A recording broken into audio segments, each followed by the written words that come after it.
In previous lectures, we have discussed about general characteristics of proteins, then protein building blocks of the proteins, then its structure and its classification. That classification was based on different characteristic, and we have discussed in previous lectures. Now we will discuss about the process of protein purification. That how we can purify protein, as we have discussed in previous lecture, that protein has different types of biological functions which are very important for the survival of all kinds of living organisms. So in for various purposes we also use to purify the protein. So here I will discuss in brief about the process which is used, or steps which are used for the purification and analysis of the protein. First step is basically the choice of the protein which you want to purify. Choose the protein which you want to purify.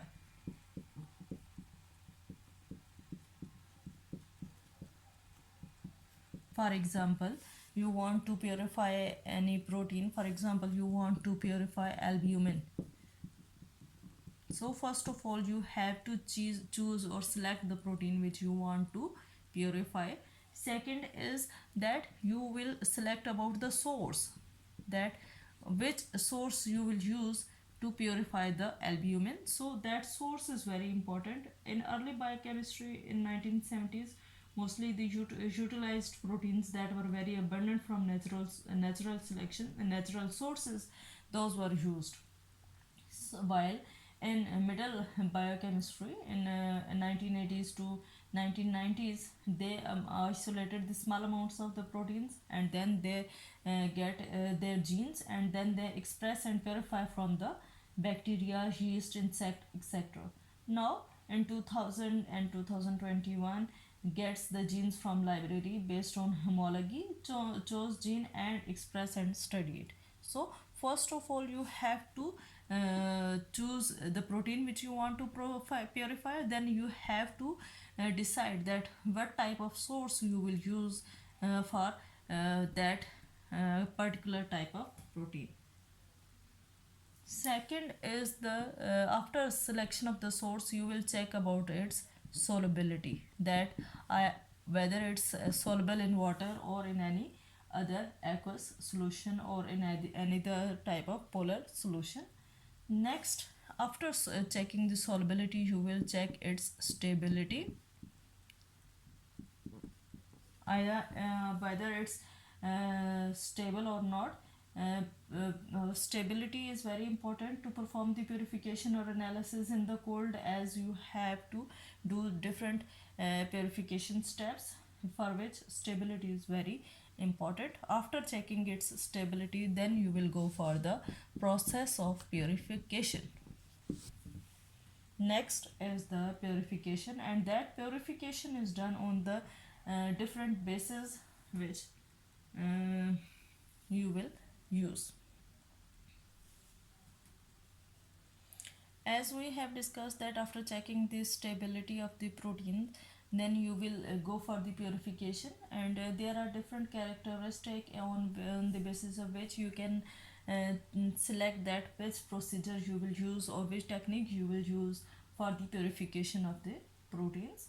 What type of characteristics are for the purification? First characteristic is on the basis of charge, that on the basis of charge you will decide that which technique you will use. There are three different techniques you can use, in that include the ion exchange chromatography,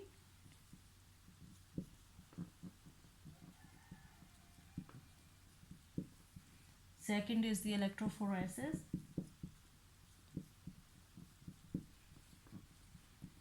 and third is the isoelectric focusing.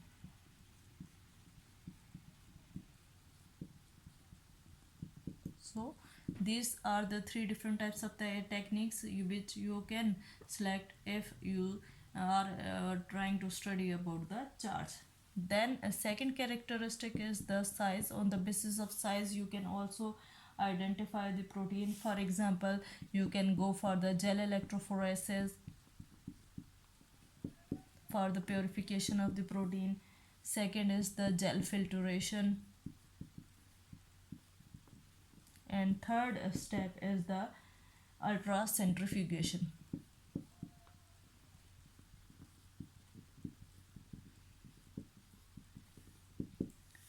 And next characteristic for the selection of the protein is the for the selection of the technique for purification of the protein is on the basis of polarity, that include the adsorption chromatography,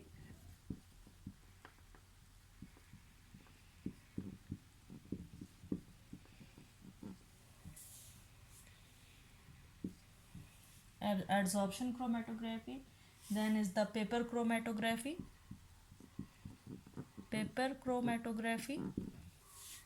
and third is the reverse phase chromatography,